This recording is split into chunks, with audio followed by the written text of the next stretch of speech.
Price lord ಪ್ರಿಯರೇ, ಇವತ್ತು ಸೇವಕರನ್ನು ಯಾವ ರೀತಿಯಾಗಿ ಗೌರವಿಸಬೇಕು, ಸೇವಕರು ಯಾವ ರೀತಿಯಾಗಿ ಬಂದಿರ್ತಾರೆ ಅಂತ ಹೇಳೋದ್ರ ಬಗ್ಗೆ ನಾನು ನಿಮಗೆ ಕೆಲವೊಂದು ವಿಷಯಗಳನ್ನು ತಿಳಿಸಲಿಕ್ಕೆ ನಾನು ಇಷ್ಟಪಡ್ತಾ ಇದ್ದೀನಿ. ದೇವರು ನಿಮ್ಮನ್ನು ಆಶೀರ್ವದಿಸಲಿ, ಕೃಪೆಯನ್ನು ನಡೆಸಲಿ. ಇವತ್ತು ಸೇವಕರು ಅಂತಾರೆ ಸುಮ್ಮನೆ ಆಯ್ಕೆ ಆಗಿ ಬಂದಂಥ ಸೇವಕರುಗಳಲ್ಲ. ದೇವರಿಂದನೇ ಆಯ್ಕೆ ಆಗಿರ್ತಕ್ಕಂಥವ್ರು ಮಾತ್ರ ಸೇವಕರಾಗಿರ್ತಾರೆ. ಅರ್ಥ ಆಗ್ತಿದೆಯಾ? ದೇವರಿಂದ ಆಯ್ಕೆಯಾಗಿ ಬಂದಿರಬೇಕು. ಹಳೆ ಒಡಂಬಡಿಕೆ ಕಾಲದಿಂದಲೇ ನಾವು ತೆಗಿಲಿಕ್ಕೆ ಹೋದರೆ ಅಬ್ರಾಮ, ಇಸ್ಸಾಕ, ಯಾಕೋಬ, ಮೋಸೆ ಇಂಥವ್ರನ್ನೆಲ್ಲ ದೇವರು ಸೇವೆಗೋಸ್ಕರ ಕರೆದರು. ತನ್ನ ನಾಮದ ಮಹಿಮೆಯನ್ನು ಅವರ ಮೂಲಕ ಪ್ರಕಟಪಡಿಸಿದರು. ದೇವರು ಯಾವುದೇ ಕಾರಣಕ್ಕೂ ತನ್ನನ್ನು ತಾನೇ ಪ್ರಕಟಪಡಿಸಿಕೊಳ್ಳಿಲ್ಲ, ಒಬ್ಬ ವ್ಯಕ್ತಿಯನ್ನು ಹಿಡಿದು ಅವರ ಮುಖಾಂತರ ಪ್ರಕಟಪಡಿಸ್ತಾರೆ.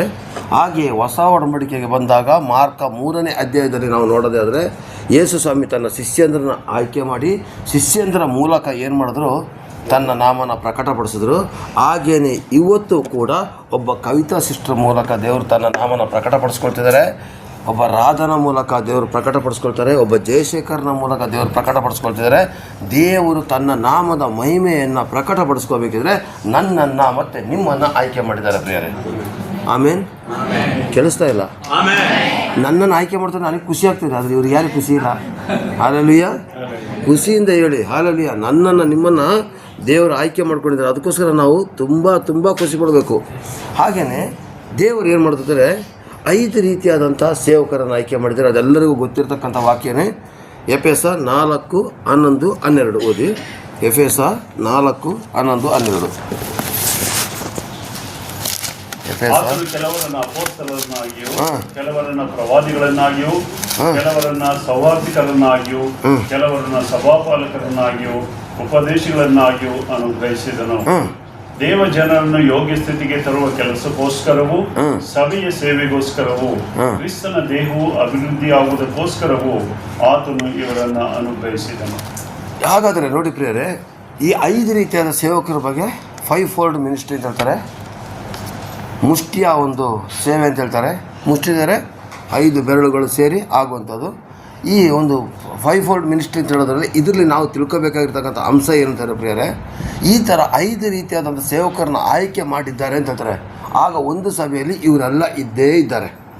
ನಾವು ಗುರುತಿಸಲ್ಪಡೋದಿಲ್ಲ ಅಷ್ಟೇ, ಇದ್ದಾರೆ. ಆದರೆ ಇಲ್ಲಿ ಸ್ವಾಮಿ ಹೇಳ್ತಿದ್ದಾರೆ, ನಾವೆಲ್ಲರೂ ನಂಬಿಕೆಯಿಂದಲೂ ದೇವಕುಮಾರನ ವಿಷಯವಾದ ಜ್ಞಾನದ ಉಂಟಾಗುವಂಥ ಐಕ್ಯವನ್ನು ಹೊಂದಿ ಪ್ರವೀಣತೆಗೆ ಬಂದವರಾಗಿ ಕೃಷ್ಣನ ಪರಿಪೂರ್ಣತೆಯ ಪ್ರಮಾಣ ಮುಟ್ಟುವ ತನಕ ದೇವ ಜನರನ್ನು ಯೋಗ್ಯ ಸ್ಥಿತಿಗೆ ತರುವ ಕೆಲಸಕ್ಕೋಸ್ಕರವು, ಸಭೆಯ ಸೇವೆಗೋಸ್ಕರವು, ಕ್ರಿಸ್ತನದೇ ಅಭಿವೃದ್ಧಿಗೋಸ್ಕರವು ಇವರನ್ನು ಅನುಗ್ರಹಿಸಿದನು. ಹಾಗಾದರೆ ಇವ್ರನ್ನ ಅನುಗ್ರಹಿಸಿದ್ದು ಯಾಕೆ ಅಂತ ಗೊತ್ತಾಯ್ತಾ? 1ನೇದಾಗಿ ಸಭೆಯ ಅಭಿವೃದ್ಧಿಗಾಗಿ, ಕ್ರಿಸ್ತನ ದೇಹದ ಮಹಿಮೆಯ ಅಭಿವೃದ್ಧಿಗಾಗಿ. ಪ್ರಿಯರೇ, ನಾವೇನು ಮಾಡ್ತೀವಿ ಗೊತ್ತಾ, ಈ 5 ಸೇವಕರ ಬಗ್ಗೆ ಮಾತ್ರ ತಿಳಿತೀವಿ, ಆದರೆ ಅದ್ರ ಕೆಳಗಡೆ ಅವ್ರನ್ನ ಯಾಕೆ ಆಯ್ಕೆ ಮಾಡೋದು ಅಂತೇಳಿ ನಾವು ತಿಳ್ಕೊಳ್ಳೋದು. ಆದರೆ ಪ್ರಿಯರೇ, ಇಲ್ಲಿ ಕ್ರಿಸ್ತನ ಪರಿಪೂರ್ಣತೆ ಎಂಬ ಪ್ರಮಾಣವನ್ನು ಮುಟ್ಟುವ ತನಕ, ಅಂದರೆ ನನ್ನನ್ನು ನಿಮ್ಮನ್ನು ತಂದೆಯಾದ ದೇವರು ನೋಡಿದಾಗ ಅಯ್ಯೋ ಜಯಶೇಖರ ಬರ್ತಾ ಇಲ್ಲ, ಮಿನಿ ಏಸು ಬರ್ತಾ ಇದ್ದಾರೆ ಅಂತ ಹೇಳ್ಬೇಕಂತೆ. ತನ್ನ ಮಗ ಯಾರು, ಯೇಸು ಸ್ವಾಮಿ ಯಾರು ಗೊತ್ತಾಗಬಾರ್ದು. ತನ್ನ ಮಗ ಯಾರು, ಯೇಸು ಸ್ವಾಮಿ ಯಾರ್ದು ಗೊತ್ತಾಗಬಾರ್ದು. ತಕ್ಷಣ ನೋಡಿದಾಗ ನನ್ನ ಮುಖದಲ್ಲಿ, ನಿಮ್ಮ ಮುಖದಲ್ಲಿ ಆ ಯೇಸುವಿನ ಪ್ರತಿಬಿಂಬ ಕಾಣಬೇಕು. ತಂದೆಯ ದೇವರಿಗೆ ಕನ್ಫ್ಯೂಸ್ ಆಗಬೇಕು. ಆ ಲೆವೆಲ್ವರೆಗೆ ಪರಿಪೂರ್ಣ ತರಲಿಕ್ಕೋಸ್ಕರನೇ ಈ 5 ಜನ ಸೇವಕರನ್ನ ದೇವರು ನೇಮಕ ಮಾಡಿದ್ದಾರೆ ಪ್ರಿಯರೇ. Praise the lord. ಹಾಲೆಲೂಯ. ಮತ್ತು ದೇವ ಜನರನ್ನು ಯೋಗ್ಯ ಸ್ಥಿತಿಗೆ ತರೋದ್ರ ಮೂಲಕ ಇವತ್ತು ನಾವೆಲ್ಲ ಯೋಗ್ಯರ?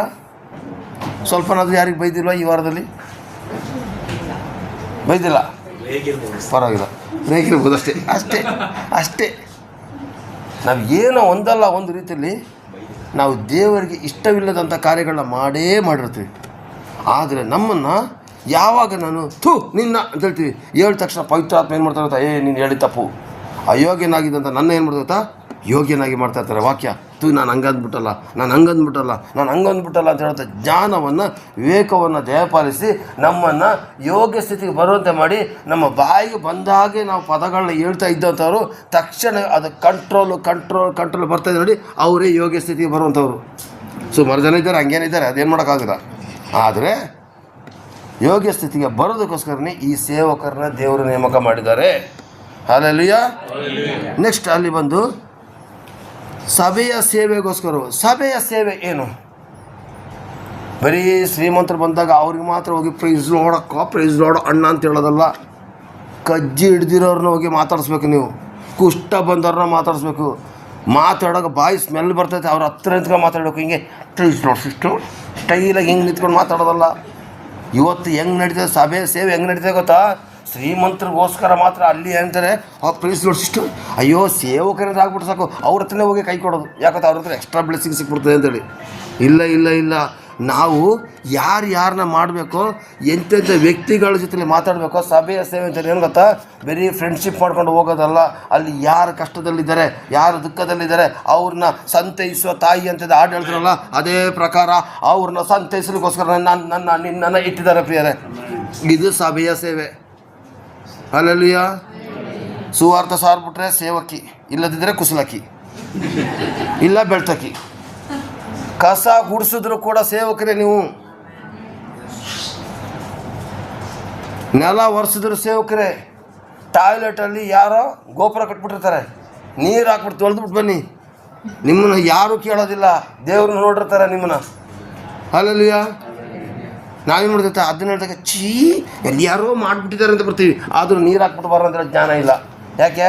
ಫಾಸ್ಟ್ ಒಂದು 2 ಜನ ಕೆಲಸಗಾರರು ಇಟ್ಟಿದ್ದಾರೆ, ಅವರೇ ಮಾಡ್ಕೊಳ್ಳಿ ಅಂತೇಳಿ. ಪಾಪ ಕೆಲಸಗಾರರಿಗೆ ಕೆಲಸ ಇರೋದಿಲ್ವಾ? ನಾವು ಮಾಡಬೇಕು ಪ್ರಿಯರೇ. ಇದು ನಮ್ಮ ಸಭೆ, ನಮಗೋಸ್ಕರ ಕರ್ತನ ಒದಗಿಸಿರ್ತಕ್ಕಂಥ ಸಭೆ. ಅಲ್ಲಲ್ಲಿಯ ಏನೇ ಕೆಲಸ ಕಾರ್ಯಗಳಿದ್ರು ಕೂಡ ಸಭೆಯ ಸೇವೆ ಮಾಡ್ತೀವಿ ನೋಡಿ, ಇದೇ ನಿಜವಾದಂಥ ಸಭೆ ಪ್ರಿಯರೇ. Praise lord. ಸಭೆಯ ಸೇವೆಯ ಕೆಲಸಕ್ಕೋಸ್ಕರ, ಕ್ರಿಸ್ತನ ದೇಹದ ಅಭಿವೃದ್ಧಿಗೋಸ್ಕರ ಇವರನ್ನು ಅನುಗ್ರಹಿಸಿದರು. ನೀವು ಇಷ್ಟು ಮಾಡಿಬಿಟ್ರೆ ಆಟೋಮೆಟಿಕ್ಕಾಗಿ ದೇವರ ದೇಹ ಅಭಿವೃದ್ಧಿ ಆದಾಗೇನೆ. ಆಮೇನ್. ಹಾಗಾದರೆ 5 ಜನ ಸೇವಕರ ಜೊತೆಯಲ್ಲಿ ನಾನು ಮತ್ತು ನೀವು ಸೇರಿದಾಗ ಮಾತ್ರ ಸಭೆ ಅಭಿವೃದ್ಧಿ ಆಗ್ತದೆ, ಸೇವೆ ಅಭಿವೃದ್ಧಿ ಆಗ್ತದೆ, ಕ್ರಿಸ್ತನ ಒಂದು ಪ್ರಭಾವ ಪ್ರಚಲಿತ ಆಗ್ತದೆ. Hallelujah, praise lord. ಹಾಗಾದರೆ ಸೇರುವ ನಾಳೆಯಿಂದ ನೋಡೋಣ ಎಷ್ಟು ಜನ. ಚೇರ್ ಜೋಡ್ಸೋಕ್ಕೆ ಕಷ್ಟ. ಪ್ರೈಸ್ ಲಾರ್ಡ್ ಬಿಡ್ತಾರೆ, ಪ್ರೈಸ್ ಲಾರ್ಡ್. ಬರೀ ಪ್ರೇಯರ್ ಮಾಡಿಸ್ಕೊಳಕ್ಕೆ ಓಡೋಡಿ ಬಂದ್ಬಿಡೋದು. ಆ ಪಾಸ್ಟರ್ಗಳ ಕೈ ಹಿಡ್ತಾ ಅವ್ರಿಗೆ ಇನ್ನೇನು ಖುಷಿ ಆಗ್ತದೆ ಗೊತ್ತಿಲ್ಲ. ನೀವೇ ಪ್ರಾರ್ಥನೆ ಮಾಡಿದ್ರೆ ಆಗುತ್ತೆ. ನಮಗಂತೂ ಹಳ್ಳಿಗಳಲ್ಲಿ ನೀವು ನಂಬ್ತಿರೋ ಬಿಡ್ತಿರೋ, ನಮ್ಮ ಇಲ್ಲಿ ಇರೋರಿಗೆ ಕೆಲವೊಂದು ಜನ ನಮ್ಮ ಸಭೆ ಬಂದಿದ್ದಾರೆ, 1.5 ಗಂಟೆಗೆ ಮೆಸೇಜ್ ಎಲ್ಲ ಮುಗೀತದೆ, ಆದರೆ ಪ್ರೇಯರ್ ಮುಗಿಬೇಕ್ರೆ 2.5 ಗಂಟೆ ಬೇಕು. ಬರೀ ಪ್ರಾರ್ಥನೆ ಮಾಡಿಸ್ಕೊಳ್ಳೋದು. ನಿನ್ನೆ ನಾನು ಪ್ರೈಸ್ ಬ್ರದರ್ ನಿನ್ನೆ ಮಾತಾಡ್ತಾಯಿದ್ದೋ, ಪ್ರೈಸ್ ಬ್ರದರ್ ಹೇಳಿದ್ರು ರಾತ್ರಿ 11 ಗಂಟೆಗೆ ಪ್ರೈಸ್ ಬ್ರದರ್ಗೆ ಫೋನ್ ಮಾಡಿ ಹೇಳೋದಂತೆ, ಪ್ರೈಸ್ ಬ್ರದರ್ ನಿಮ್ಮನ್ನು ನನಗೆ ತುಂಬ ನೆನಪು ಅಂತ ಅದಕ್ಕೋಸ್ಕರ ಪ್ರಾರ್ಥನೆ ಮಾಡಿದೆ ಅಂತೇಳಿ. ಪಾಪ ಪುಣ್ಯಾತ್ಮ ಏನು ಕೆಲಸ ಮಾಡ್ತಿರ್ತಾರೋ ಗೊತ್ತಿಲ್ಲ. ಅವರಿಗೋಸ್ಕರ ಪ್ರಾರ್ಥನೆ ಮಾಡಿದ್ರೆ ನೀವು ಮನಸ್ಸಲ್ಲಿ ಇಟ್ಕೊಂಡ್ರಪ್ಪ. ಪ್ರೈಸ್ ಬ್ರದರ್ ನಿಮಗೋಸ್ಕರ ಪ್ರಾರ್ಥನೆ ಮಾಡಿದೆ, ಅದನ್ನು ಹೇಳೋಕ್ಕೋಸ್ಕರ ಅವ್ರಿಗೆ ಡಿಸ್ಟರ್ಬ್ ಮಾಡಬೇಕಾ? ಹೆಸರು ತಗೊಳ್ಳೋಕ್ಕೋಸ್ಕರ ನಾವು ಮಾಡೋದು ಬೇಡ ಪ್ರಿಯರೇ. ಸರ್ವಶಕ್ತನಾದ ದೇವರು ಏನು ಹೇಳ್ತಾರೋ ಅದ್ರ ಪ್ರಕಾರ ಮಾಡೋಣ. ನಮ್ಮ ಹಳ್ಳಿಲಿ ಒಂದು ಚಿಕ್ಕ ಕಥೆ ಆಗಿತ್ತು. ರಾತ್ರಿ 12 ಗಂಟೆ 20 ನಿಮಿಷ ಮಲಗಿದ್ದೀನಿ. ನಂಬುದರೆ ನಂಬಿ ಬಿಟ್ಟರೆ ಬಿಡಿ, ಒಂದು ಹಳ್ಳಿಯಿಂದ ಫೋನ್ ಬಂತು, ಅಂಕಲ್ ನಮ್ಮ ಮನೆಯದು ಕೋಳಿ ಕತ್ತನ್ನು ನೆಟ್ಟೆ ಮಾಡಿಬಿಟ್ಟಿದೆ ಅಂತೇಳಿ. ಎಲ್ಲಿತ್ತೋ ಕೋಪ. ಬೈದು ಬಿಟ್ಟರೆ ಆತ್ಮ ಬರೋದಿಲ್ಲ, ಬೈದೇನೆ ಇದ್ದರೆ ಅವ್ರನ್ನ ತಿದ್ದಂಗೆ ಆಗೋದಿಲ್ಲ. ಏನು ಮಾಡೋದು? ದೇವರು ತಿಳಿಸ್ತಾ ಇದ್ದಾರೆ, ಮಾತ್ರ ಕಟ್ ಮಾಡಿ ತಿಂದುಬಿಡು ಅಂತೇಳಿ. ಇವ್ರು ಏನು ಮಾಡಿದ್ರು, ನಿಜವಾಗಿ ನಡೆದ ಕಥೆ ಇದು. ಕಟ್ ಮಾಡಿದ್ರು. ಕರೆಕ್ಟ್ 1 ಗಂಟೆ 45 ನಿಮಿಷ ಫೋನ್ ಬಂತು ಪುನಃ. ಏನಕ್ಕಪ್ಪ ಅಂತ ಫೋನ್ ಮಾಡಿದ್ರೆ, ಅಂಕಲ್ ಸಾಂಬಾರು ಮಾಡಿದ್ದೀವಿ, ನಾವು ತಿನ್ನೋಕ್ಕೋಸ್ಕರ ಪ್ರಾರ್ಥನೆ ಮಾಡಿದ್ದೀವಿ. ಕೋಳಿ ಕಟ್ ಮಾಡೋದಕ್ಕೊಂದು ಪ್ರಾರ್ಥನೆ, ಅವ್ರು ಸಾಂಬಾರು ಮಾಡಿ ತಿನ್ನೋಕ್ಕೋಸ್ಕರ ಪ್ರಾರ್ಥನೆ. ಯಾವ ಟೈಮು? ದೆವ್ವಗಳು ತಿನ್ನೋ ಟೈಮ್ 1.5 ಗಂಟೆಗೆ. ನಾಳೆ ಬೆಳಿಗ್ಗೆ ತಿನ್ಬೋದಿತ್ತಾನೆ. ದೆವ್ವಗಳು ತಿನ್ನೋದ ಟೈಮಲ್ಲಿ ಇವ್ರಿಗೆ ಪ್ರಾರ್ಥನೆ ಮಾಡಬೇಕು. ನೋಡಿ ಯಾವುದೆಲ್ಲ ಥರದಲ್ಲಿ ಯೂಸ್ ಮಾಡ್ಕೊಳ್ತಾರೆ ಸೇವಕರುಗಳನ್ನ. ಆ ಥರ ಯೂಸ್ ಮಾಡ್ಕೊಳಕ್ಕೆ ಹೋಗಬಾರ್ದು. ಪ್ರಾರ್ಥನೆ ನೀವೇ ಮಾಡಿದ್ರು ಕೂಡ ದೇವರು ಪ್ರತಿಫಲ ಕೊಡ್ತಾರೆ. ಹಲ್ಲೆಲೂಯಾ. ಒತ್ತಡಗಳನ್ನು ಸಭಾಪಾಲಕರ ಮೇಲೆ ಏರೋದಕ್ಕಿಂತ ನಾನೇ ಪ್ರಾರ್ಥನೆ ಮಾಡ್ತೀನಿ, ನಾನೇ ಜಯ ಹೊಂದ್ತೀನಿ ಅಂತ ಹೇಳೋದೇ ನಿಜವಾದ ಸೇವೆ. Hallelujah, praise lord. ನೆಕ್ಸ್ಟ್ ಇನ್ನೊಂದು ರೀತಿಯಲ್ಲಿ ಬರ್ತೀನಿ. ಇಬ್ರಿಯ 13:17 ಬೇಗ. ಇಬ್ರಿಯ 13:17.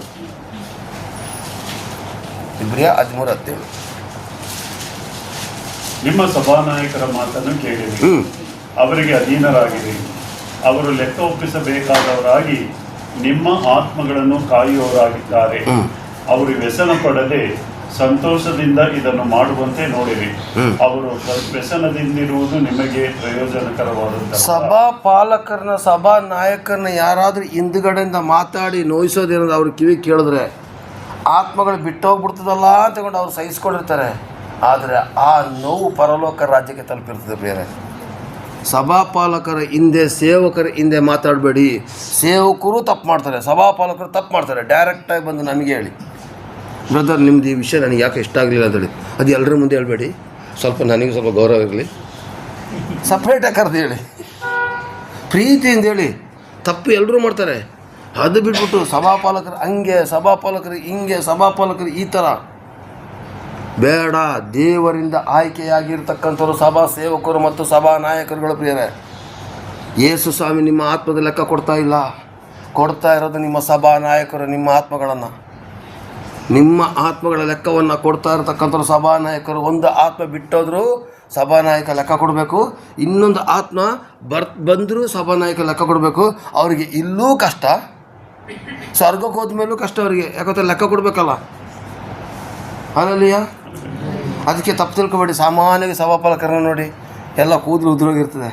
ಯಾಕೆ? ಎಲ್ಲ ಆತ್ಮಗಳ ಟೆನ್ಷನಿಂದ. ಸದ್ಯ ನನಗೂ ಬಿಳಿ ಕೂದಲು ಬರ್ತಾಯಿದೆ, ಕರಿ ಪೇಂಟ್ ಹಾಕ್ಕೊಂಡು ಮೇಕಪ್ ಮಾಡ್ಕೊಂಡಿದ್ದೀನಿ. ನನ್ನ ಕೆಲಸ ಜಾಗದಲ್ಲಿ ಬಿಳಿ ಕೂದಲು ಕಂಡುಬಿಟ್ರೆ ಕೆಲಸ ಕಿತ್ತಾಕ್ಬಿಡ್ತಾರೆ. ಆ ಕಾರಣಕ್ಕೋಸ್ಕರ ಇನ್ಯಾವಾಗ ನಾನು ಕೂಡ ಒಂದು 55-60 ಆಗುತ್ತೆ ಈ ಥರ ಆಗ್ಬೋದು ನಾನು ಅಂದ್ಕೊಳ್ತೀನಿ. ಸಭಾನ ಪಾಲಕರುಗಳ ಸಾಮಾನ್ಯವಾಗಿ ನೋಡಿ ಅವ್ರ ಕೂದಲು ಉದುರೋಗಷ್ಟು ಮಟ್ಟಿಗೆ ಟೆನ್ಷನ್ ಕೊಡ್ತಾ ಇರ್ತಾರೆ. ಒಂದೊಂದು ಆತ್ಮಗಳ ಲೆಕ್ಕವನ್ನು ಕೊಡಬೇಕಾದ್ರೆ ಸಭಾಪಾಲಕರಿಗೆ ಅಷ್ಟು ಕಷ್ಟ ಇದೆ. ಇವತ್ತು ಯಾರು ಯಾವ ರೀತಿಯಲ್ಲಿ ಬಂದರು, ಏನೇನು ಮಾಡಿದ್ರು, ಇದ್ರ ಬಗ್ಗೆ ನಾವು ಲೆಕ್ಕ ಕೊಡಲೇಬೇಕು. ಕೊಡುವಂಥ ಟೈಮಿನಲ್ಲಿ ನೀವು ನೋವು ಮಾಡಿದಾಗ ನೋವು ಮಾಡಿರೋ ಲೆಕ್ಕನೂ ಕೊಡಬೇಕು. ಇದೇ ಥರ ನನಗೆ ಎಲಿಶಾ ಬ್ರದರ್ ನೋವು ಮಾಡಿದ್ರು ಅಂತ ನಾನು ಲೆಕ್ಕ ಕೊಡಬೇಕು. ಆಗ ಲೆಕ್ಕ ಕೊಡುವಾಗ ನ್ಯಾಯ ತೀರ್ಪಿನ ಲಿಸ್ಟ್ನಲ್ಲಿ ನಾವು ಇರ್ತೀವೋ ಇಲ್ವೋ, ಇದೊಂದನ್ನು ಯೋಚನೆ ಮಾಡಿಕೊಂಡು ಸಭಾ ನಾಯಕರು, ಸಭಾಪಾಲಕರು ತಿಳಿಸುವಂಥ ವಾಕ್ಯದ ಪ್ರಕಾರ ನಡೆದು ದೇವರ ನಾಮನ ಮಹಿಮೆಪಡಿಸೋಣ. Price lord.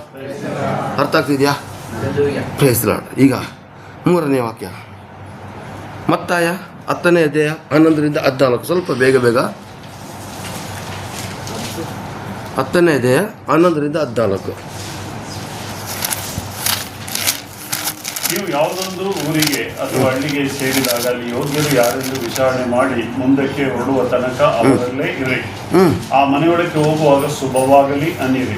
ಆ ಮನೆಯವರು ಯೋಗ್ಯರಾಗಿದ್ದರೆ ನಿಮ್ಮ ಆಶೀರ್ವಾದವು ಅವರಿಗೆ ಆಗಲಿ, ಅಯೋಗ್ಯರಾಗಿದ್ದರೆ ನಿಮ್ಮ ಆಶೀರ್ವಾದ ನಿಮಗೆ ಹಿಂದಕ್ಕೆ ಬರಲಿ. ಯಾರಾದರೂ ನಿಮ್ಮನ್ನು ಸೇರಿಸಿಕೊಳ್ಳದೆಯೂ ನಿಮ್ಮ ವಾಕ್ಯಗಳನ್ನು ಕೇಳದೆಯೂ ಹೋದರೆ ನೀವು ಆ ಮನೆಯನ್ನಾಗಲಿ ಆ ಊರನ್ನಾಗಲಿ ಬಿಟ್ಟು ಹೊರಡುವಾಗ ನಿಮ್ಮ ಕಾಲಿಗೆ ಹತ್ತಿದ ಧೂಳನ್ನು ಜಾಡಿಸಿ ಬಿಡಿರಿ. ನಿಮ್ಮ ಕಾಲಿಗೆ ಹತ್ತಿದ ಧೂಳನ್ನು ನಾನು ಮಾತ್ರ ಗ್ಯಾರಂಟಿ ಮಾಡೋದಿಲ್ಲ. ಯಾಕತ್ತಾ? ಧೂಳು ಜಾಡಿಸ್ಬಿಟ್ರೆ ಪಾಪ ಅವ್ರಿಗೆ ಇನ್ನು ಎಷ್ಟು ಹಿಂಸೆ ಇದೆ ಗೊತ್ತಾ? ಇನ್ನು ಅವ್ರಿಗೆ ಸೋದೋಮ್ ಗೋಮರ ಪಟ್ಟಣದಲ್ಲಿ ಆದಂಥ ಶಿಕ್ಷೆ ಆಗ್ಬಿಡುತ್ತಂತೆ. ಧೂಳನ್ನ ದಯವಿಟ್ಟು ಜಾಡ್ಸೋಕೆ ಹೋಗಬೇಡಿ. ಯೇಸು ಸ್ವಾಮಿನೇ ಶಿಲ್ಬೆ ಮೇಲೆ ಕ್ಷಮಿಸಿರ್ಬೇಕಿದ್ರೆ ನಾವು ಕ್ಷಮಿಸ್ಬಿಡೋಣ, ಏನು ಮಾಡೋಕ್ಕಾಗಲ್ಲ. ಈಗ ಈ ವಾಕ್ಯದಲ್ಲಿ ಬರ್ತಿದೆ, ನಿಮ್ಮ ಮನೆಗೆ ಅಥವಾ ನಿಮ್ಮ ಹಳ್ಳಿಗೆ ಸಭಾ ಪಾಲಕರು, ಸಭಾ ಸೇವಕರು ಬಂದಾಗ ದಯವಿಟ್ಟು ಅವರನ್ನು ಮನೆಗೆ ಸೇರಿಸಿಕೊಳ್ಳಲಿಕ್ಕೆ ನೀವು ಇಷ್ಟಪಡಿ. ಇವತ್ತು ಏನಾಗ್ತಿದೆ ಗೊತ್ತಾ? ಸಿಸ್ಟರ್, ನಾನು ಇವತ್ತು ನಿಮ್ಮ ಮನೆಗೆ ಬರ್ತೀನಿ. ಇಲ್ಲ ಅಂಕಲ್, ನಾನು 4 ಗಂಟೆ ನಾನು ಸಿಟಿಗೆ ಹೋಗ್ತಾಯಿದ್ದೀನಿ. ಕರೆಕ್ಟಾಗಿ 4:15 ಹೋಗಲಿ ಅವ್ರ ಮನೇಲಿ ಇರ್ತಾರೆ. ಕೆಲವು ಜನರಿಗೆ ಸೇವಕರು ಬರೋಂಥರ ಒಂಥರ ಅಲರ್ಜಿ, ಆದರೆ ಸೇವಕರು ಬಂದರೆ ನಿಮಗೆ ಎನರ್ಜಿ ಗೊತ್ತಾ? ಇವತ್ತು ಅದಲ್ಲ, ಇವ್ರಿಗೊಂಥರ ಬಂದಾಗಲೇ ಒಂಥರ ಬೇಜಾರು. ಇವತ್ತೇನು ಗೊತ್ತಾ, ಹಳ್ಳಿಗಳಲ್ಲಿ ಏನು ಗೊತ್ತಾ, ಗದ್ದೆ ಕೆಲಸ, ತೋಟದ ಕೆಲಸ, ಸಗಣಿ ಎಲ್ಲ ಗೋರ ಹಾಕುವರೆಗೂ ನಾವು ಕೂತ್ಕೋಬೇಕು. ಕೂತ್ಕೊಂಡು ಆದಮೇಲೆ ಸುವಾರ್ಥ ಸಾರಿ ಬರಬೇಕಿದ್ರೆ ಎಷ್ಟು ಹಿಂಸೆ ಇದೆ ಗೊತ್ತಾ? ಸಿಟಿ ಸೇವೆ ಸುಲಭ ಸುಲಭ ಸುಲಭ, ಹಳ್ಳಿ ಸೇವೆ ಭಾಳ ಕಷ್ಟ. ಎಷ್ಟೋ ಹಳ್ಳಿಗಳಲ್ಲಿ ನನಗೆ ಮತ್ತೆ ಎತ್ಕೊಂಡು ಬಂದಿದ್ದಾರೆ, ಗಲಾಟೆ ಮಾಡಿದ್ದಾರೆ. ನಾಚಿಕೆ ಆಗೋದಿಲ್ಲ ನನಗೆ, ಬ್ರಾಹ್ಮಣ ಆಗಿದ್ದೀನಿ, ನಾಚಿಕೆ ಆಗೋದಿಲ್ಲ, ಸತ್ತು ಹೋಗು ಅಂತ ಕೂಡ ಹೇಳಿದ್ರು. ಕಳೆದ ವಾರದಲ್ಲಿ ನಿಮ್ಮಿಂದ ದೇಶ ಹಾಳಾಗೋದು ಹೇಳಿದ್ರು. ಸಿಟಿಲಂಗಲ್ಲ, ಪಕ್ಕದ ಮನೆಯವ್ರ ವಿಷಯನ ಯಾರು ಕೇಳೋದಿಲ್ಲ. ನಿಮ್ಮ ಮನೆಗೆ, ನಿಮ್ಮ ಹಳ್ಳಿಗಳಿಗೆ ಸೇವಕರು ಬಂದಾಗ ದಯವಿಟ್ಟು ಸೇರಿಸ್ಕೊಳ್ಳಿ. ಯಾಕೆಂದರೆ ಸೇವಕರು ಬಂದಾಗ ಸುಮ್ಮನೆ ಬರೋದಿಲ್ಲ, ಒಳಗಡೆ ಬಂದಾಗ ಈ ಮನೆಗೆ ಶುಭವನ್ನು ಉಂಟು ಮಾಡಪ್ಪ ಅಂತ ಒಳಗಡೆ ಬರ್ತಾರೆ. ಈ ಮನೆಗೆ ಆಶೀರ್ವದಿಸು, ಈ ಮನೆಗೆ ಅಭಿಷೇಕಿಸು ಅಂತೇಳಿ ಒಳಗಡೆ ಬಂದಾಗ, ಅಯ್ಯೋ ಈ ವಯ್ಯ ಬಂದ್ಬಿಟ್ಟ ಇನ್ನೆಷ್ಟೊತ್ತು ಮಾಡ್ತಾರೋ ಗೊತ್ತಿಲ್ಲ. ಯಾವಾಗ ನಿಮ್ಮ ಮನಸ್ಸಲ್ಲಿ ಅಂದ್ಕೊಂಡ್ರೋ ನೀವು ವಾಕ್ಯ ಕೇಳಿದ್ರು ಆಶೀರ್ವಾದ ಪೂರ್ತಿ ನಮಗೆ ಡಬ್ಬಲ್ ಆಶೀರ್ವಾದ. ನಿಮಗೆ ಇರೋ ಆಶೀರ್ವಾದ ಡಮಾರ್, ಇರೋ ಆಶೀರ್ವಾದ ಏನಾಯಿತು ಇಲ್ಲ. ಸ್ವಲ್ಪ ನಾವು ಅರ್ಥ ಮಾಡ್ಕೊಳ್ಳೋಣ. ನಮ್ಮ ಮನೆಗೆ ಸೇವಕರು ಮತ್ತು ಇನ್ನೊಂದು ಕೆಲವೊಂದು ಮನೆಗಳಲ್ಲಿ ಪ್ರಕಾಶ್ ಫಸ್ಟ್ ಬಂದರೆ ತುಂಬ ಇಷ್ಟ, ಬಾರ್ಮ ಫಸ್ಟ್ ಬಂದರೆ ತುಂಬ ಕಷ್ಟ. ಎಲ್ಲರೂ ಈ ಹೋಪ್ ಸೆಂಟ್ರಿಂದಲೇ ಬರ್ತಾರೆ, ಅರ್ಥ ಮಾಡ್ಕೊಳ್ಳಿ. ಪ್ರಕಾಶ್ ಫಸ್ಟ್ ಬಂದರೆ ತುಂಬ ಇಷ್ಟ, ಬಾರ್ನ ಫಸ್ಟ್ ಬಂದರೆ ಕಷ್ಟ. ಹೋಗಲಿ, ಬಾರ್ನ ಫಸ್ಟ್ ಮತ್ತು ವಸಂತರಾಜ್ ಫಸ್ಟ್, ಪ್ರಕಾಶ್ ಫಸ್ಟ್ 3 ಜನ ಬಿಟ್ಟು ಎಲಿಸಾ ಹೋಗ್ಬಿಟ್ರೆ ಇನ್ನೂ ಕಷ್ಟ. ಯಾಕೆ? ಅವ್ನು ಲಾಸ್ಟ್ ಸೇವಕ, ಇವರೆಲ್ಲ ಮೊದಲು ಸೇವಕರು. ಇಲ್ಲ ಪ್ರಿಯರೇ, ವಾಕ್ಯವನ್ನು ಒತ್ತು ಯಾರು ತರ್ತಾರೋ ಅವ್ರನ್ನ ಗೌರವಿಸಿ. ಸೇವಕರ ಸ್ಥಾನ ಯಾರಿಗಿದೆಯೋ ಅವ್ರನ್ನ ಗೌರವಿಸಲೇಬೇಕು. ಇಲ್ಲಿ ದೊಡ್ಡ ಸೇವಕ ಚಿಕ್ಕ ಸೇವಕ ಅಂತ ಏನಿಲ್ಲ. ಪಾಸ್ಟರ್ ಆಗಿರ್ತಕ್ಕಂಥ ನಾವು ಪರಲೋಕದಲ್ಲಿ ಒಂದೇ, ಕೊನೆಯ ಸೀಟಲ್ಲಿ ಕೂತಿರ್ತಕ್ಕಂಥ ನೀವು ಒಂದೇ. Hallelujah, hallelujah. ಒಬ್ಬರು ಪಾಸ್ಟರ್ ಇದ್ರಂತೆ, 5 ಲಕ್ಷ ಜನ ಅಂತೆ ಸಭೆಯಲ್ಲಿ. ಲಾಸ್ಟ್ ಹೊತ್ತಿಗೆ ಇದ್ದಕ್ಕಿದ್ದಾಗೇ ಸುನಾಮಿ ಬಂದ್ಬಿಟ್ಟು ಎಲ್ಲ ಸಭೆನ ಕೊಚ್ಕೊಂಡು ಹೋಗ್ಬಿಡ್ತಂತೆ.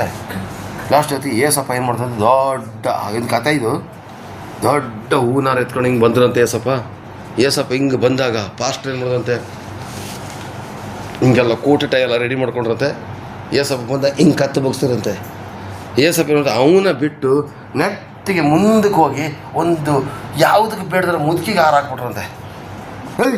ಆ ಮುದುಕಿನ ನಾನು ಸಾಕ್ತಾ ಇದ್ದಿದ್ದು, ನೀವು ಅಲ್ಲಿಗೆ ಹಾಕಿದ್ದೀರಲ್ಲ ನೀವು, ನಾನು ಇಷ್ಟು ದೊಡ್ಡ ಸಭಾಪಾಲಕ ಅಂತ ಹೇಳಿದಾಗ ನಿನಗೆ ಇಷ್ಟು ದೊಡ್ಡ ಸಭೆ ಕಟ್ಟಿದ್ದೆ ಅಂತ ಹೇಳೋದು ಅಹಂಕಾರ ನಿನಗಿತ್ತು. ನೀ ಆತ್ಮಗಳನ್ನ ಕರೆಕ್ಟಾಗಿ ಮಾತಾಡ್ತಿರ್ಲಿಲ್ಲ. ಆದರೆ ಈ ಮುದುಕಿ ನಿನ್ನ ಗುಣ ಚೆನ್ನಾಗಾಗಲಿ, ಸಭೆ ತುಂಬಲಿ ಅಂತ ಈ ಮುದುಕಿ ಯಾವಾಗಲೂ ಪ್ರಾರ್ಥನೆ ಮಾಡ್ತಿರು. ಈ ಮುದುಕಿಯ ಪ್ರಾರ್ಥನೆಯಿಂದ ನಿನ್ನ ಸಭೆಯಲ್ಲಿ ಅಷ್ಟು ಜನ ಬಂದಿರೋದು ಅಂತ ಹೇಳಿದ್ರಂತೆ. ಒಂದು ವಿಷಯ ತಿಳ್ಕೊಳ್ಳಿ, ಪಾಸ್ಟ್ರಾಗಿ ನೇಮಕ ಮಾಡಿದ್ದು ಸ್ತೋತ್ರ.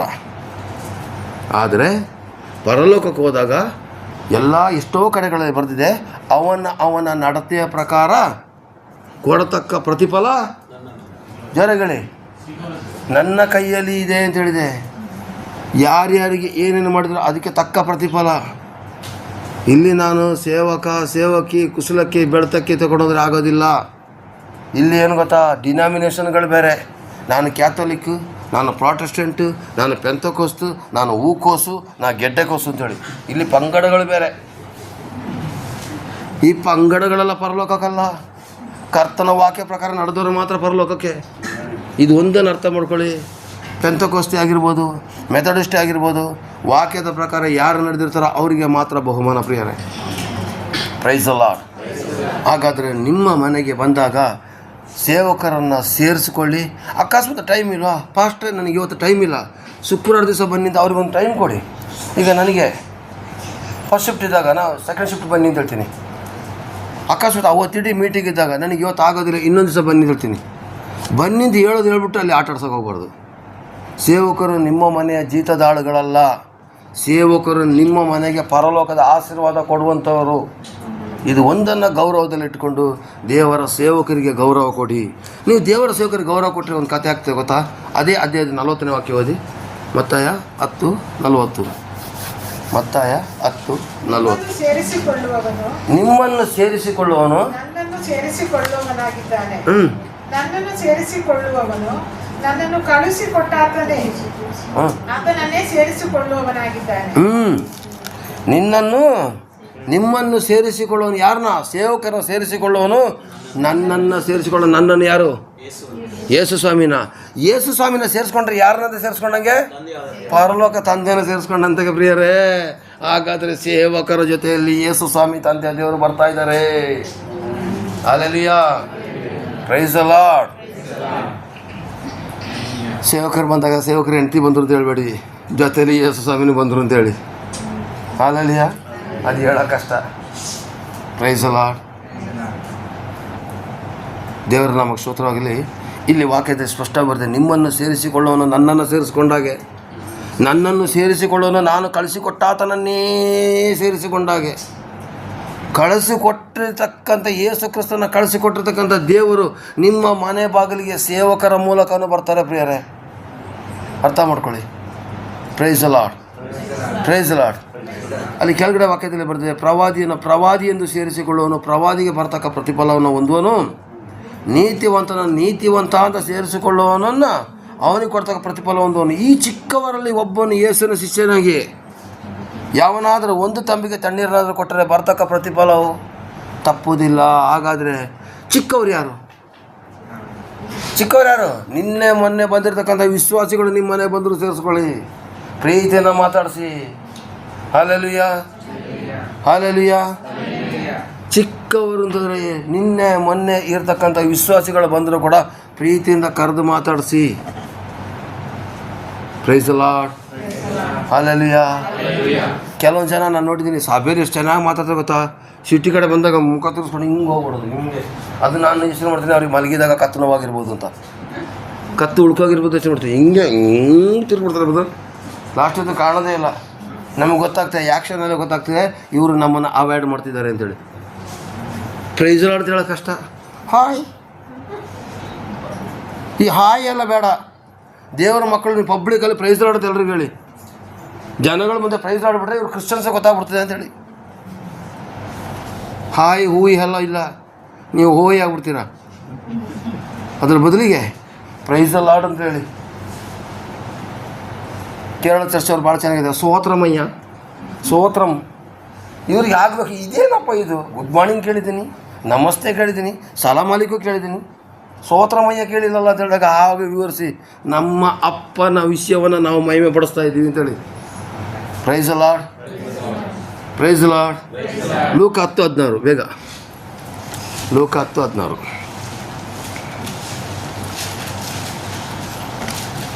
ನಿಮ್ಮ ಮಾತನ್ನು ಕೇಳುವವನು ನನ್ನ ಮಾತನ್ನು ಕೇಳುವವನಾಗಿದ್ದಾನೆ. ನಿಮ್ಮ ಮಾತನ್ನು ಕೇಳುವವನು ನನ್ನ ಮಾತನ್ನು ಕೇಳುವವನಾಗಿದ್ದಾನೆ. ನಿಮ್ಮನ್ನು ಅಲಕ್ಷ್ಯ ಮಾಡುವವನು ನನ್ನನ್ನು ಅಲಕ್ಷ್ಯ ಮಾಡುವವನಾಗಿದ್ದಾನೆ. ನಿಮ್ಮನ್ನು ಅಲಕ್ಷ್ಯ ಮಾಡುವವನು ನನ್ನನ್ನು ಅಲಕ್ಷ್ಯ ಮಾಡುವವನಾಗಿದ್ದಾನೆ. ನನ್ನನ್ನು ಅಲಕ್ಷ್ಯ ಮಾಡುವವನು ನನ್ನನ್ನು ಕಳಿಸಿಕೊಟ್ಟಾತನನ್ನೇ ಅಲಕ್ಷ್ಯ ಮಾಡುವವನಾಗಿದ್ದಾನೆ. ನನ್ನನ್ನು ಅಲಕ್ಷ್ಯ ಮಾಡುವವನು ನನ್ನನ್ನು ಕಳಿಸಿಕೊಟ್ಟಾತನನ್ನೇ ಅಲಕ್ಷ್ಯ ಮಾಡಿದಾಗೆ. ಹಾಗಾದರೆ ಪ್ರಿಯರೇ, ಇಲ್ಲಿ ವಾಕ್ಯದಲ್ಲಿ ನಿಮ್ಮನ್ನು ಅಲಕ್ಷ್ಯ ಮಾಡೋನು ನನ್ನನ್ನು ಅಲಕ್ಷ್ಯ ಮಾಡೋನು. ನನ್ನನ್ನು ಅಂದರೆ ಯಾರು? ಕೇಳಿಸ್ತಾ ಇಲ್ಲ. ಯೇಸು ಸ್ವಾಮಿ. ಯೇಸು ಸ್ವಾಮಿ ಯಾರಾಗಿದ್ದಾರೆ? ದೇವರ ವಾಕ್ಯವಾಗಿದ್ದಾರೆ. ಈ ವಾಕ್ಯನೇ ಅಲಕ್ಷ್ಯ ಮಾಡ್ದಂಗಂತೆ. ನಿಮ್ಮನ್ನು ಅಲಕ್ಷ್ಯ ಮಾಡಿದವನು ನನ್ನನ್ನು ಅಲಕ್ಷ್ಯ ಮಾಡ್ತಾ ಇದ್ದಾರೆ. ಈ ವಾಕ್ಯನ ಅಲಕ್ಷ್ಯ ಮಾಡಿದಾಗೆ. ಈ ವಾಕ್ಯನ ಯಾರು ಅಲಕ್ಷ್ಯ ಮಾಡ್ತಿರೋ ಕಳಿಸಿಕೊಟ್ಟ ತಂದೆಯನ್ನು ಅಲಕ್ಷ್ಯ ಮಾಡಿದಾಗೆ. ಹಾಗಾದರೆ ವಾಕ್ಯನ ಅಲಕ್ಷ್ಯ ಮಾಡೋದು ಯಾವ ಥರ ಅಂತ ಹೇಳಲ್ಲ. ಸಭಾಪಾಲಕರಿಗೆ ಡೈರೆಕ್ಟಾಗಿ ಹೇಳೋಕ್ಕಾಗೋದಿಲ್ಲ ನಿಮ್ಮ ತಪ್ಪುಗಳನ್ನ. ವಾಕ್ಯದ ರೂಪದಲ್ಲಿ ಕೆಲವೊಂದು ಸಲ ಕೊಡ್ತಾರೆ. ನನಗೆ ನೀವು ಹೇಳಿರೋದು ನಾಳೆಂತ ಸಭೆಗೆ ಬರೋದಿಲ್ಲ. ಆಗ್ತಾ ಇದೆಯಾ ಇಲ್ವಾ? ಸಭೆ ಒಳಗಡೆ ಆಗ್ತಾ ಇದೆಯಾ ಇಲ್ವಾ? ಸ್ವಲ್ಪ ಹೇಳಿದ್ರು ಸಾಕು, ನನಗೇನು ಹೇಳಿದೆ ಅಲ್ಲಿ ಅದು ಆ ಗ್ರೂಪಿಸಮ್ ಸ್ಟಾರ್ಟ್ ಆಯಿತು. ಸಭೆ ಬಿಟ್ಟೋಗೋದು, ಸಭಾಪಾಲಕರ ವಿರುದ್ಧವಾಗಿ ಕತ್ತಿ ಮಸಿಯೋದು. ಸಭಾಪಾಲಕರು ಕೆಲವೊಂದು ಸಲ ಹೆಂಗಿದೆ ಅಂದರೆ, ಒಂದು ಚಿಕ್ಕ ಕಥೆ ಹೇಳ್ತೀನಿ. ಒಬ್ಬ ಕುಡ್ಕ ಗಂಡ ಹೆಂಡತಿಗಳು ಸರಿಯಾಗಿ ಹೊಡೆದಂತೆ, ಇವತ್ತು ರಾತ್ರಿ ಬರೋದ್ರೊಳಗಡೆ ನೀನೇನಾದ್ರೂ ಮಾಂಸ ಸಾರು ಮಾಡಲಿಲ್ಲ ಅಂತಾರೆ ನಿನ್ನ ಕೊಚ್ಚಾಕ್ಬಿಡ್ತೀನಿ ಅಂತ ಹೇಳ್ದಂತೆ. ಕೊನೆಗೆ ಇವಳಿಗೆ ಎಲ್ಲ ಕಡೆ ಕೇಳಿದ್ರು, ಮಾಂಸ ಸ್ವಲ್ಪ ಕೊಡಿದ್ರು, ಯಾರು ಕೊಡಲಿಲ್ಲ. ಕೊನೆಗೆ ಬೀದಿಲಿದ್ದ ನಾಯಿನ ಕಟ್ ಮಾಡಿಬಿಟ್ಟು ಮಾಂಸ ಸಾರು ಮಾಡಿಬಿಟ್ಲು. ಈ ಮಾಂಸ ಸಾರು ಮಾಡಿದ್ಮೇಲೆ ಈ ಮಗು ನೋಡ್ತಾ ಇದೆ, ಗಂಡ ಕುಡ್ಕೊಬೋದು ಮಾಂಸ ಸಾರು ಮಾಡಿದ್ದೇನೆ ಅಂತ ಕೇಳಿದ್ರಂತೆ. ಮಾಡಿದ್ದೀನಿ ಕಾಡ್ರಿ ತಗೊಂಡು ಬಡಿಸಿದ್ರಂತೆ. ಈ ಮಗು ಪರಿಸ್ಥಿತಿ ಏನಾಯಿತು? ನಾಯಿ ಮಾಂಸ ತಿಂದ್ಬಿಟ್ರೆ ಅಮ್ಮನ ಹೊಡೆದು ಕೊಂದಾಕ್ಬಿಡ್ತಾರೆ, ಹೇಳೋದಿದ್ರೆ ಅಪ್ಪ ತಿಂದ್ಬಿಡ್ತಾನೆ. ಹೇಳ್ಬಿಟ್ರೆ ಅರ್ಥ ಆಗ್ತಾ ಇದೆಯಾ? ಹೇಳಿದ್ರೆ ಅಮ್ಮನ ಕೊಂದಾಕ್ಬಿಡ್ತಾರೆ, ಹೇಳದಿದ್ರೆ ಅಪ್ಪ ತಿಂದ್ಬಿಡ್ತಾನೆ. ಏನು ಮಾಡೋಕ್ಕಾಗುತ್ತೆ? ಹಂಗೇನೆ ಕಂಡ್ರೆ ಸಭಾಪಾಲಕರ ಪರಿಸ್ಥಿತಿ. ಆ ಕಡೆ ಕವಿತಾ ಸಿಸ್ಟರ್ಗೆ ಸಪೋರ್ಟ್ ಮಾಡೋಕ್ಕಾಗ್ತಾಯಿಲ್ಲ, ಈ ಕಡೆ ಎಲಿಸಬೆತ್ಗೆ ಸಪೋರ್ಟ್ ಮಾಡೋಕ್ಕಾಗ್ತಾಯಿಲ್ಲ. ನಿಮ್ಮ ಕಚ್ಚಾಟದ ಮಧ್ಯದಲ್ಲಿ ಅವ್ರು ಹೆಂಗಾಗುತ್ತೆ? ನಾಯಿ ಮಾಂಸ ತಿಂದಂಗಿರ್ತಾರೆ. ಅರ್ಥ ಮಾಡ್ಕೊಳ್ಳಿ, ದಯವಿಟ್ಟು ಅರ್ಥ ಮಾಡ್ಕೊಳ್ಳಿ. ಸಭಾಪಾಲಕರ ಹತ್ರ ಟೆನ್ಷನ್ ಕೊಡೋಕೆ ಹೋಗ್ಬೇಡಿ. ನಿಮ್ಮ ಸಮಸ್ಯೆಗಳನ್ನ ಆದಷ್ಟು ನೀವೇ ಪರಿಹರಿಸ್ಕೊಳ್ಳಿ. ಸಭಾಪಾಲಕರ ಹತ್ರ ಯಾವಾಗ ನೀವು ಹೋಗಿ ಚಾಡಿ ಮಾಡೋದು, ಫಿಟ್ಟಿಂಗ್ ಇಡೋದು ಮಾಡ್ತಿರೋ, ಇದ್ದಕ್ಕಿದ್ದಾಗೇ ಸಭಾಪಾಲಕರಿಗೆ ನಿಮ್ಮ ಮೇಲೆ ಕಹಿ ಭಾವನೆ ಬರುವಂಥ ಚಾನ್ಸಸ್ ಇದೆ, ಗೊತ್ತಾ? ಅದಕ್ಕೆ ಕಾರಣ ನೀವಾಗಿರ್ತೀರ. ಬ್ರದರ್, ಆ ಸಿಸ್ಟ್ರ್ ಹಿಂಗೆ, ಈ ಸಿಸ್ಟ್ರ್ ಹಿಂಗೆ. ಆ ಸಿಸ್ಟರ್ದು ಕೇಡುಗಾಲಕ್ಕೆ ಪ್ರಕಾಶ್ ಪಾಸ್ಟರ್ ನೋಡಿದ ಟೈಮಲ್ಲಿ ಅವ್ರು ಅದೇ ತಪ್ಪಲ್ಲಿ ಸಿಕ್ಕಾಕೊಂಡ್ಬಿಡ್ಬೇಕಾ? ಇವಳು ಪರ್ಮನೆಂಟ್ ಹಿಂಗೇನಿದೆ ಅವ್ರು ನಿರ್ಧಾರನೇ ಮಾಡಿಬಿಡ್ತಾರೆ. ಕಾರಣ ಯಾರು? ಫಿಟ್ಟಿಂಗ್ ಇಟ್ಟವರು. ದಯವಿಟ್ಟು ಮಾಡೋಕೆ ಹೋಗ್ಬೇಡಿ. ಆ ಕಡೆ ಅವ್ರನ್ನೇ ಬಿಡೋಕ್ಕಾಗಲ್ಲ, ಇವ್ರನ್ನೇ ಬಿಡೋಕ್ಕಾಗದೇ ನಾಯಿ ಮಾಂಸ ತಿಂದ ಪಾಸ್ಟರ್ ಲೆಕ್ಕಾಚಾರದಲ್ಲಿ ಮಾಡೋಕೆ ಹೋಗ್ಬೇಡಿ. ನಮ್ಮಯ್ಯ ಅಂತ ಹೇಳ್ತೀನಿ. ನಮ್ಮ ಪರಿಸ್ಥಿತಿ ಹಾಗೆ. ಹೆಂಗೂ ರಾಜಿ ಮಾಡ್ಕೊ, ಇವರು ಪರ ರಾಜಿ ಮಾಡ್ರೆ ಇವ್ರಿಗೆ ಕೋಪ, ಇವ್ರ ಪರ. ಇದು ನ್ಯಾಯಾಲಯ ಅಲ್ಲ, ಇದು ದೇವರ ಒಂದು ವಾಕ್ಯವನ್ನು ಪ್ರಕಟಪಡಿಸುವಂಥ ಪರಿಶುದ್ಧ ಆಲಯ ಕಣ್ರಿ ಇದು. Hallelujah, praise lord, praise lord. ಕೆಲವೊಂದು ಸಲ ಚುಚ್ಚಿದಂಗೆ ವಾಕ್ಯ ಕೊಟ್ಟಾಗ ನನಗೆ ಕೊಟ್ಟರು ಅಂತ ಹೇಳೋದಕ್ಕಿಂತ ನಾನು ತಿದ್ಕೊಳ್ತೇನೆ ಅಂತ ಹೇಳೋದ ರೀತಿಯಲ್ಲಿ ರೀ. ಕೆಲವು ಜನ ಮನೇಲಿ ಹೋದ್ಮೇಲೆ ಬಾಯಿಗೆ ಬಂದು ಜಗಳ ಆಡ್ತಿರ್ತಾರೆ. ಸಭಾಪಾಲಕರು ಕಂಡುಬಿಡ್ತಾರೆ ರೋಡಲ್ಲಿ, ಏಯ್ ನೀ ಬಾಯಿಗೆ ಬಂದು ಮಾತಾಡ್ತಿದ್ದೀನಿ ಮತ್ತು ನಾಳೆ ಬರೋದಿಲ್ಲ. ಕೆಲವೊಂದು ಜನ ಇದ್ದಾರಪ್ಪ ಅಂತ ಹೇಳಿದಾಗ ನನಗೇನು ಹೇಳಿದ್ರು. ಮೊನ್ನೆ ಪಾಸ್ಟ್ರ್ ಕೇಳಿಸ್ಕೊಂಡ್ರು ನನ್ನ ವಿಷಯನ. ಕೇಳಿಸ್ಕೊಂಡದ್ದು ಗೊತ್ತಾದ್ಮೇಲೆ ತಗ್ಗಿಸ್ಕೋ, ಅದಾಗೋದಿಲ್ಲ. ನಾನು ಅಂತ ಹೇಳೋದಿದೆ ನೋಡಿ, ಆ ದುರಾಂಕಾರ ಬಿಟ್ಟು ಹೋದ್ರೇ ನಾವು ಉದ್ಧಾರ ಆಗೋದು, ನಾವು ಪರಲೋಕ ರಾಜ್ಯ ಸೇರೋದು. ಈ ನಾನು ಅಂತ ಹೇಳೋದು ನಮ್ಮನ್ನು, ಆ ನಾನು ಅಂತ ಹೇಳೋದು ಬಗ್ಗಬೇಕು. Price lord. ಕೊನೆಯ ವಾಕ್ಯ ಗಲಾತ್ಯ 6:6. ನನಗೆ ಅರ್ಧ ಗಂಟೆ ಸಮಯ ಕೊಡ್ತಾರೆ, ಅರ್ಧ ಗಂಟೆ ಪಕ್ಕ ಮೇಂಟೆನೆನ್ಸ್ ಮಾಡ್ತಾಯಿದ್ದೀನಿ. ಗಲಾತ್ಯ 6:6. ದೇವರ ವಾಕ್ಯದಲ್ಲಿ ಉಪದೇಶ ಹೊಂದುವವನು ಉಪದೇಶ ಮಾಡುವವನಿಗೆ ತನಗಿರುವ ಎಲ್ಲ ಒಳ್ಳೆಯವುಗಳಲ್ಲಿ ಪಾಲು ಕೊಡಲಿ. ಎಲ್ಲ ಒಳ್ಳೆಯವುಗಳಲ್ಲಿ ಪಾಲು ಕೊಡಲಿ. ದೇವರ ವಾಕ್ಯದಲ್ಲಿ ಉಪದೇಶ ಹೊಂದುವವರು ಯಾರು? ಬೇಗ ಹೇಳಬೇಕು. ದೇವರ ವಾಕ್ಯದಲ್ಲಿ ಉಪದೇಶ ಹೊಂದೋರು ಯಾರು? ನಿಜ ಅಲ್ಲ? ಉಪದೇಶ ಹೊಂದವನು ಉಪದೇಶ ಮಾಡುವವನಿಗೆ ತನಗಿರೋ ಎಲ್ಲ ಒಳ್ಳೆಯವುಗಳಲ್ಲಿ ಪಾಲು ಕೊಡಲಿ. ಮೋಸ ಹೋಗಬೇಡ್ರಿ, ದೇವರು ತಿರಸ್ಕಾರ ಸಹಿಸುವನಲ್ಲ. ಹಾಗಾದರೆ ನಿಮ್ಮ ಹತ್ರ ಇರೋಂಥ ಒಳ್ಳೆಯವುಗಳಲ್ಲಿ ಪಾಲು ಕೊಡಿ. ಸಿಸ್ಟರ್, ಚಿನ್ನ ಎಷ್ಟು ಮಾಡಿದರೆ ಸ್ವಲ್ಪ ಕೊಡಿ, ಬಂಗಾರ ಎಷ್ಟು ಮಾಡಿದರೆ ಸ್ವಲ್ಪ ಕೊಡಿ, ಆಸ್ತಿ ಎಷ್ಟಿದೆ ಒಂದು 2 ಸೈಟ್ ಬರೆದು ಕೊಡಿ. ಇದಲ್ಲ ಚಿನ್ನ ಬೆಳ್ಳಿ ಬಂಗಾರ ಅಲ್ಲ ಈ ವಾಕ್ಯ. ಈ ಉಪದೇಶ ಮಾಡಿದ ಪ್ರಕಾರ ನಡೆದುಬಿಟ್ರೆ ಅದರಲ್ಲಿ ನೀವು ಸಭಾಪಾಲಕರಿಗೆ ಪಾಲು ಕೊಟ್ಟಂಗೆ. ಕ್ಷಮಿಸಿ ಅಂತ ಹೇಳಿರ್ತಾರೆ, ಒಂದು ವಾಕ್ಯ ಕೊಟ್ಟಿರ್ತಾರೆ. ನಿಮಗೆ ಕ್ಷಮಿಸೋ ಗುಣ ಬಂದುಬಿಟ್ರೆ ಸಭಾಪಾಲಕನಿಗೆ ಅಲ್ಲಿ ಪಾಲು ಕೊಟ್ಟ ಹಾಗೆ. ಅರ್ಥ ಆಗ್ತಾಯಿದೆಯಾ? ಚಿನ್ನ ಬೆಳ್ಳಿ ಬಂಗಾರ ಅಲ್ಲ. ಸಿಸ್ಟರ್ ಎಷ್ಟು ಚಿನ್ನ ಮಾಡಿದೆ ಸ್ವಲ್ಪ ಕೊಟ್ಬಿಡಿ, ಅದಲ್ಲ. ಅದು ಒಳ್ಳೆಯದೇ ತಾನೇ ಚಿನ್ನ, ಅದರಲ್ಲಿ ಪಾಲಲ್ಲ. ಇಲ್ಲಿ ಬರೆದಿದೆ ಉಪದೇಶ, ದೇವರ ವಾಕ್ಯದಲ್ಲಿ ಉಪದೇಶ ಹೊಂದುವವನು ಉಪದೇಶ ಮಾಡುವವನಿಗೆ ತನಗಿರೋ ಎಲ್ಲ ಒಳ್ಳೆಯವುಗಳಲ್ಲಿ ಪಾಲು ಕೊಡಲಿ. ಆಗಲಿಲ್ಲ ಕಸ ಗುಡಿಸೋದ್ರಿಂದ ಹಿಡಿದು ಯಾವ ಸೇವೆಗೂ ಸಿದ್ಧನಾಗಿರಬೇಕು. ಇದು ನಿಜವಾದಂಥ ಸೇವೆ. ತೋರಿಕೆಗೋಸ್ಕರ ಸೇವೆ ಮಾಡಿ ಪ್ರಯೋಜನ ಇಲ್ಲ. ಹಲ್ಲೆಲೂಯಾ. ದೇವರು ತಿರಸ್ಕಾರವನ್ನು ಸಹಿಸುವವನಲ್ಲ. ಕೊನೆಯ ಒಂದು ವಾಕ್ಯ ಫಿಲಿಪ್ಪ 2ನೇ ಅಧ್ಯಾಯ. ಈಗ ನಾವೆಲ್ಲರೂ ಹೆಂಗೆ ಇರಬೇಕು ಅಂತೇಳಿ 2ನೇ ಅಧ್ಯಾಯ 14ರಿಂದ 16 ಓದ್ಬಿಡಿ. 2ನೇ ಅಧ್ಯಾಯ 14ರಿಂದ 16. ಗುಣಗುಟ್ಟದೆಯೂ ವಿವಾದ ಇಲ್ಲದೆಯೂ ಎಲ್ಲವನ್ನೂ ಮಾಡಿರಿ. ಗುಣಗುಟ್ಟಬೇಡಿ, ವಿವಾದ ಮಾಡ್ಕೋಬೇಡಿ. ಈಗ ನೀವು ನಿರ್ದೋಷಿಗಳು ಯಥಾರ್ಥ ಮನಸ್ಸುಳ್ಳವರು ಆಗಿದ್ದು ವಕ್ರ ಬುದ್ಧಿಯುಳ್ಳ ಮೂರ್ಖ ಜಾತಿಯ ಮಧ್ಯದಲ್ಲಿ ದೇವರ ನಿಷ್ಕಳಂಕರಾದ ಮಕ್ಕಳಾಗುವಿರಿ. ಮೂರ್ಖ ಜಾತಿಗಳ ಮಧ್ಯದಲ್ಲಿ ನಾವು ನಿಷ್ಕಳಂಕ ಮಕ್ಕಳಾಗಿರ್ಬೇಕಂಡ್ರಿ. ನಾವೇ ಮೂರ್ಖರಾಗ್ಬಿಟ್ರೆ ಇವರೊಳಗೆ ನೀವು ಸರ್ವರಿಗೂ ಜೀವದಾಯಕ ವಾಕ್ಯವನ್ನು ತೋರಿಸಿಕೊಡುವವರಾಗಿದ್ದು ಲೋಕದೊಳಗೆ ಒಳೆಯುವ ಜ್ಯೋತಿರ್ಮಂಡಲದಂತೆ ಕಾಣಿಸುವವರಾಗಿದ್ದೀರಲ್ಲ. ನೀವೀಗ ನಡೆದರೆ ನಾನು ಕೆಲಸ ಸಾಧಿಸಿದ್ದು ವ್ಯರ್ಥವಲ್ಲ. ಸಾಕು. ಆ ಸೇವೆ ಕೇಳ್ತಾನೆ, ನಾನು ಸೇವೆ ಮಾಡಿದ್ದೀನಲ್ಲ, ನಾನು ಪ್ರಯಾಸ ಪಟ್ಟಿದ್ದೀನಲ್ಲ, ಇದು ವ್ಯರ್ಥ ಆಗಬಾರ್ದಿದ್ದರೆ ನೀವು ಒಳೆಯುವ ಜ್ಯೋತಿರ್ಮಂಡಲಗಳಂತೆ ಮೂರ್ಖ ಜಾತಿಗಳ ಮಧ್ಯದಲ್ಲಿ ನೀವು ಜ್ಯೋತಿಗಳಾಗಿರಿ. ನಾನು ಕೂಡ ನನಗೆ ಕೂಡ ಚುಚ್ತಾ ಇದೆ. ಇಲ್ಲಿ ದೇವ್ರ ವಾಕ್ಯದಲ್ಲಿ ಬರ್ತದೆ, ಈ ವಾಕ್ಯವನ್ನು ಸೇವಕರು ಕೊಟ್ಟಾಗ ಸೇವಕರಿಗೆ ಯಾರು ಗೌರವ ಕೊಟ್ಟು ಸೇವಕರ ವಾಕ್ಯವನ್ನು ಸ್ವೀಕಾರ ಮಾಡ್ತಿರೋ ಅವರೆಲ್ಲರೂ ಕೂಡ ಒಳೆಯುವ ಜ್ಯೋತಿಗಳಾಗಿ ಕ್ರಿಸ್ತನಿಗೆ ಕಾಣಿಸ್ತೀರಾ. ಇದು ಸತ್ಯ. ನಾವೇ ಬೆಳಕಾಗಿದ್ದೀವಿ ಪ್ರಿಯರೇ, ಲೋಕಕ್ಕೆ ನಾವೇ ಬೆಳಕಾಗಿದ್ದೀವಿ. ನಿನಗೆ ಬೆಳಕು ಬಂತು, 7 ಪ್ರಕಾಶಿಸು. ಎಷ್ಟು ವಾಕ್ಯಗಳಿದೆ. ಇದು ಬೇರೆಯವರಿಗಲ್ಲ, ಇದು ನನಗೆ. ನಾನು ಬೆಳಕಾಗಿರಬೇಕು. ಮೂರ್ಖ ಜಾತಿಯವರ ಮಧ್ಯದಲ್ಲಿ ಒಳೆಯುವಂಥ ನಿಷ್ಕಳಂಕ ಮಕ್ಕಳಾಗಿರಬೇಕು. ಸಾಧ್ಯವಾದಷ್ಟು ಪ್ರಯತ್ನ ಪಡೋಣ. ಸಂಪೂರ್ಣವಾಗಿ ಆಗಲಿಲ್ಲ ಅಂದರೆ ಸಾಧ್ಯವಾದಷ್ಟು ಪ್ರಯತ್ನ ಪಟ್ಟರೆ ದೇವರು ತನ್ನ ನಾಮನ ನಿಮ್ಮ ಶರೀರದ ಮೂಲಕ ಮಹಿಮೆ ಪಡಿಸ್ತಾರೆ. ಅದಕ್ಕೆ ಮೇಯ್ನ್ ಕಾರಣ ಎಂದರೆ ಸೇವಕರಿಗೆ ಗೌರವ ಕೊಡುವಂಥದ್ದು ಪ್ರಿಯರೇ. ಯಾವಾಗ ನಾವು ಸೇವಕರಿಗೆ ಗೌರವ ಕೊಡ್ತೀವೋ ಹಂಗಾಗಿ ತಪ್ಪಾದ ಸೇವಕರಿದ್ದಾರೆ, ಇಲ್ಲ ಅಂತ ಹೇಳೋದಿಲ್ಲ. ಸುಮಾರು ಜನ ಉಟ್ಕೊಬಿಟ್ಟಿದ್ದಾರೆ. ಪ್ರಾರ್ಥನೆ ಮಾಡಿ, ಅಂಥವ್ರಿಗೋಸ್ಕರ ಪ್ರಾರ್ಥನೆ ಮಾಡಿ. ಆದರೆ ನಿಜವಾದಂಥ ಸೇವಕ, ಸಭೆಯನ್ನು ನಡೆಸುವಂಥ ಸೇವಕ, ನಿಮಗೆ ಎಲ್ಲವೂ ಕೂಡ ಗೊತ್ತಾಗ್ತದೆ ಪ್ರಿಯರೇ. ಈ ಸೇವಕರು ಕೊಡುವಂಥ ಒಂದು ವಚನದ ಆಧಾರ ಪ್ರಕಾರ ಯಾರು ನಡೀತಾರೋ ಅವರು ಅದೇ ಪ್ರಕಾರ ಲೋಕದಲ್ಲೂ ಕೂಡ ನಡೆದು ತೋರಿಸಿದ್ರೆ ನೀವು ಒಳೆಯುವ ಜ್ಯೋತಿಗಳಾಗಿರ್ತೀರ. ಮೂರ್ಖ ಜಾತಿಗಳ ಮಧ್ಯದಲ್ಲಿ ನಾವಿದ್ದೀವಿ. ಬಲಗೈ ಎಡಗೈ ಅವ್ರಿಗೆ ಗೊತ್ತಿಲ್ಲ. ಅವ್ರು ಏನೇ ಮಾಡಿದ್ರು ಅವ್ರನ್ನ ಹಿಂಗೆ ಮಾಡಿಬಿಟ್ರು ಹಂಗೆ ಮಾಡ್ಬಿಟ್ಟು ಹೇಳೋಕೋಬೇಡಿ. ತಿದ್ದಿ, ರೂಪಿಸಿ, ಬಲಪಡಿಸಿ, ಪರಲೋಕ ರಾಜ್ಯ ಸೇರಿಸಿ.